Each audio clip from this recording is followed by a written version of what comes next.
Imagine for a moment you're standing on the edge of a forest. The sun dips behind the trees, casting shadows that dance across your path. You feel the chill of evening air on your skin, a gentle reminder of the day's end. But you're not here for the view. You're here to navigate, to find your way, not through trees, but through the minds and hearts of others.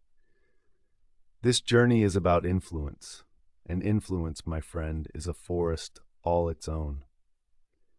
When we talk about influence, we're not discussing manipulation or trickery. True influence is an art, a craft that weaves empathy, understanding, and connection. It's the difference between the harsh call of a crow and the soft, welcoming song of a nightingale.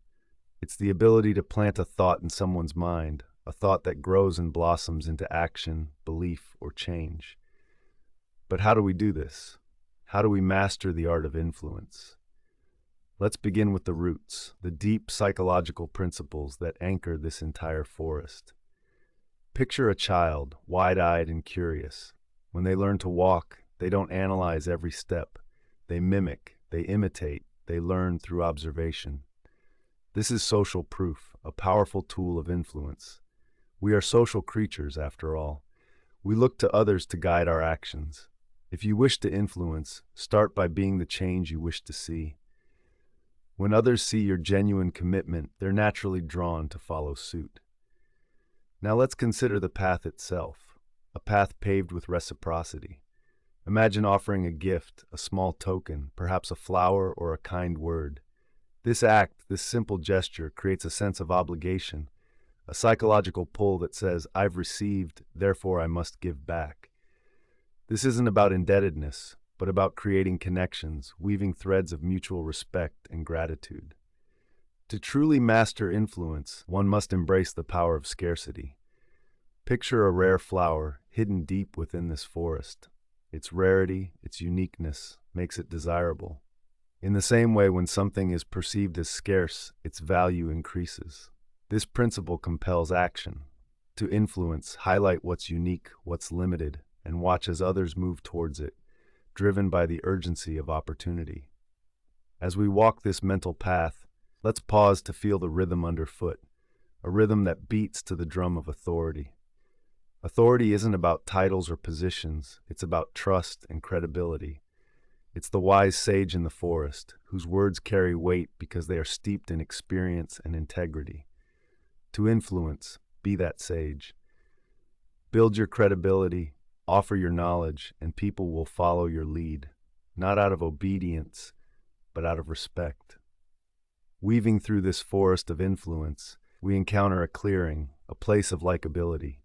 This is the warm glow of the campfire, the feeling of safety and comfort. We are drawn to those we like, to those who show genuine interest in us, who mirror our values and understand our aspirations, like attracts like. To influence, be approachable, be sincere, and let the warmth of your persona invite others closer.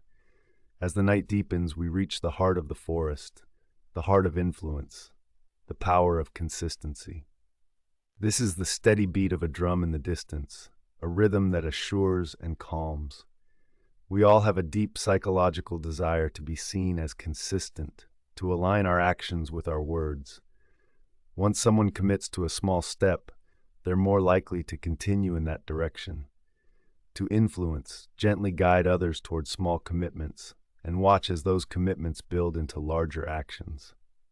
Listen closely now to the forest breeze, carrying whispers of emotional insight. At its core, influence is about understanding the emotions of others, feeling their hopes, fears, and dreams. This is empathy, the gentle touch that binds us. To influence, step into another's shoes, feel the earth beneath their feet, see the world through their eyes. It is this understanding that empowers your words, that breathes life into your influence. As we conclude our journey, take a moment to feel the weight of the silence around you, the peace of the forest at rest. Mastering influence is not about changing minds with force. It's about guiding hearts with understanding. It's about planting seeds of thought and nurturing them with care. Remember, influence is an art, a subtle dance under the moonlight, a connection that transcends words and actions. It's about aligning desires, creating harmony, and moving as one. As you leave this forest, carry with you the strength of influence. Use it to touch lives, to bring about change, to forge paths of understanding and unity. Let influence be your gentle guide in the forest of human connection. And as you walk your own path, know that every step you take echoes with the power to inspire.